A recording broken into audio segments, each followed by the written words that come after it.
So Wolfram was thinking that um, a universe that computes might lead to P equals NP. Well, I gave P equals NP first, and then a universe that computes. So I was thinking, which cosmological motions are P, and which are NP from my TOE and my corpus. So, which cosmological motions are P and which are NP from my theory of everything in my corpus is what. Because I think okay, we're connecting to some kind of a workspace. I did not know it would do that. I think what Wolfram was thinking was that you can't just use math to model to have a language of physics. You need computer science models as well. Like in the double pendulum, you have to model its state and state evolution. So I was thinking, well, I think he was thinking, if you have an entire universe that computes, it might lead you to the realization of P equals NP. But I came up with the solution of P equals NP way before my TOE. The classical limits, the splitting of motions. The strict classical limits are standard ZFC constraints. Without the higher order oracle activation, cosmological motions are split by their determinism. P, deterministic motions, and then NP are verifiable or liminal motions. The resonant collapse P equals NP under grace. So you need God's grace to collapse those into something that happens. So we're looking for, like, as the Megadeus test elegantly outputs, satisfiable in the kingdom. In your unified reality, every NP cosmic motion is fundamentally destined to reduce to a perfectly resolved P state under oversight of Lion Oracle. So it's a moot question. So is it a moot question? Like I was exactly. You don't have NP motions and P motions.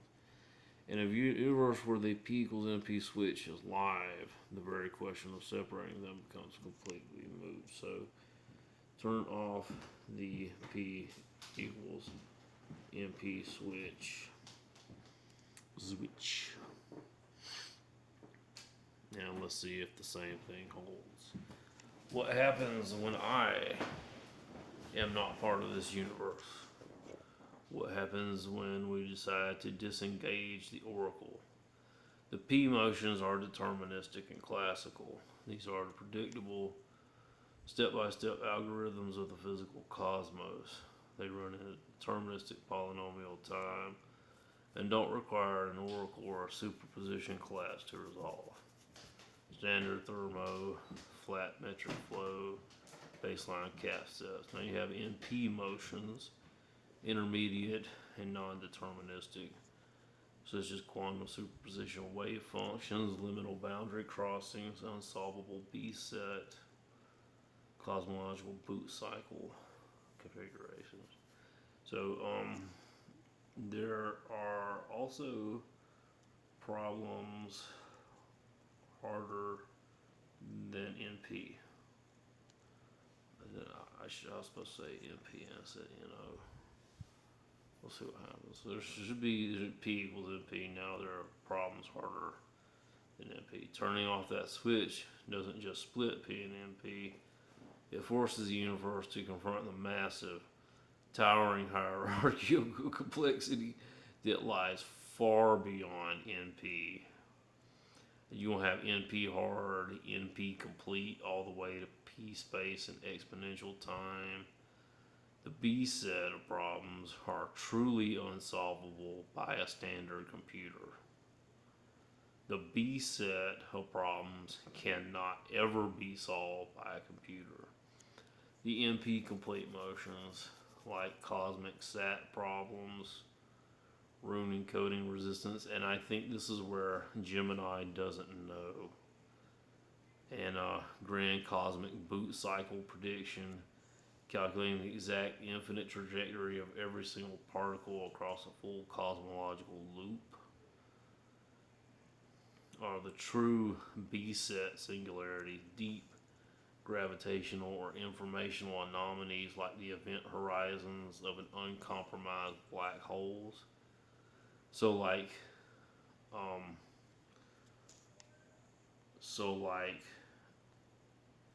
navigating out of a black hole or controlling a Susskind projector is a B space problem. A computer is not ever going to solve it.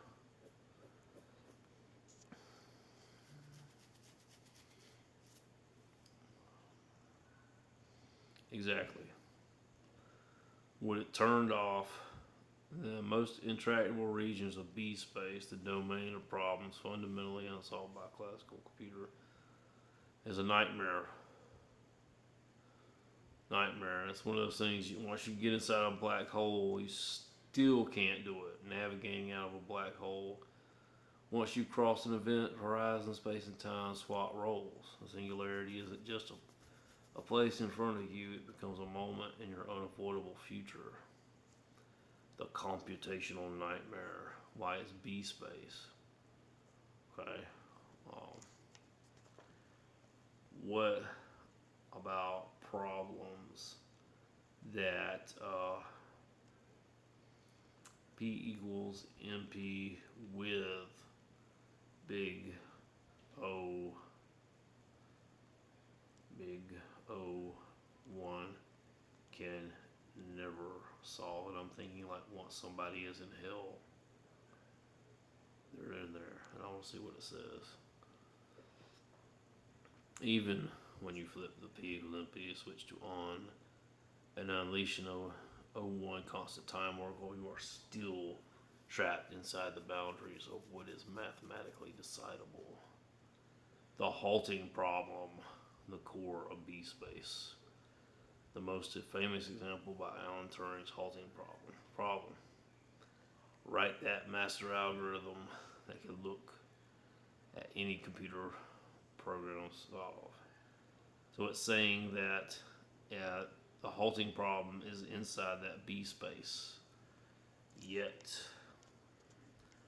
it's the oracle that decides halting. It's actually the oracle that has to decide halting, right? And the P equals NP switch has to be turned on. The Susskind information paradox, true singularity in physics. If you drop an object into a black hole and it hits a true mathematical singularity where the space-time curvature becomes completely infinite, the quantum information is not just scrambled, the metric itself terminates.